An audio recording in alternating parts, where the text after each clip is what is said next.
Окуу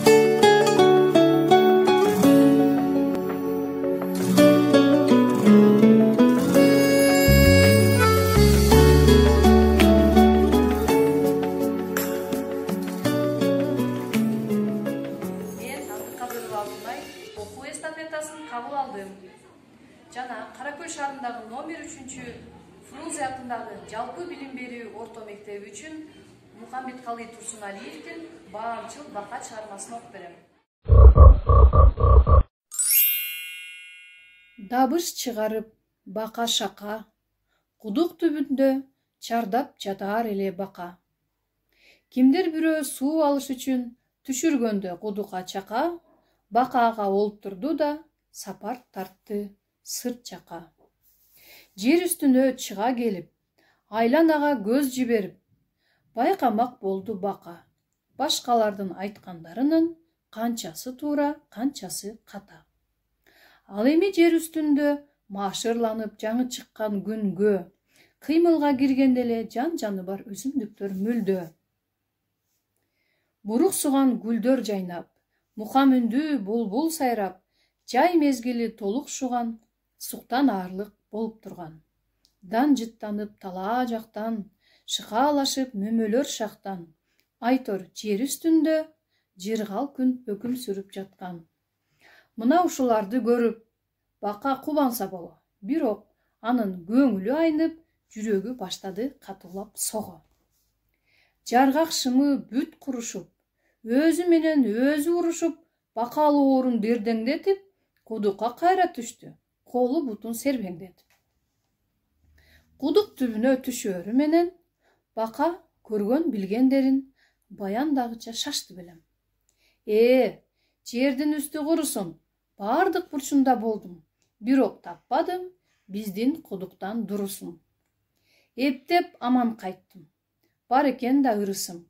Ар түрдүү куштары ар башка, кулак мээңди жеп сайрай баштаса, аз эле калат экенсиң, дүлөй болууга таптаза. Салаңдап турат экен алмасы, анысы башыңа түшсө, айныксыз жаныңдын калбасы.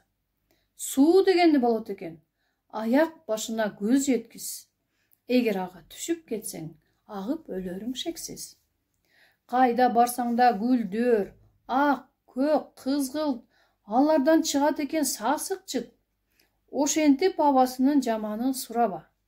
Биздин кудуктагыдай абаны таба албай койдум убара. Асманы өтө бийик, анысына мейли эле, күн дегени баш көтөртпөйт, дал эле көзгө тийип.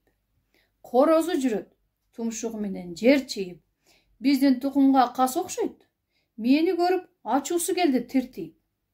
Дагы да уй, ат, төө дегендери болот.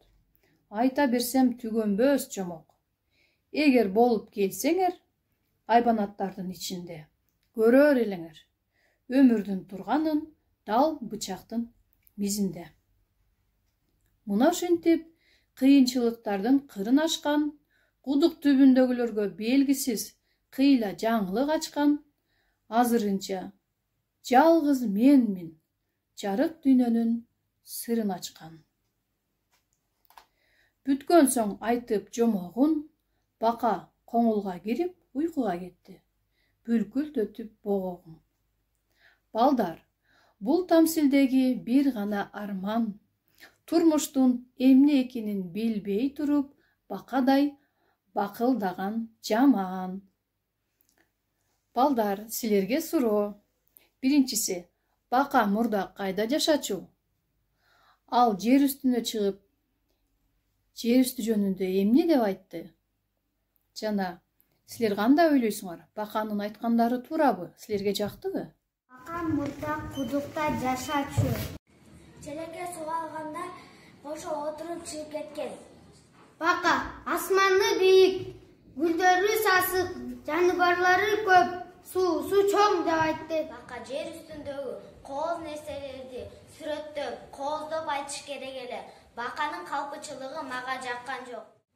Бака өзүнүн кудугун жакшы көрүп, жердеги жакшы нерселерди баамдай алган жок. Биздин жерибиз абдан кооз, жаныбарлар көп, жакшы, жардам берет, сүт берет. Тоолорубуз жакшы, жанарлар сулуу, гүлдөр жыттуу.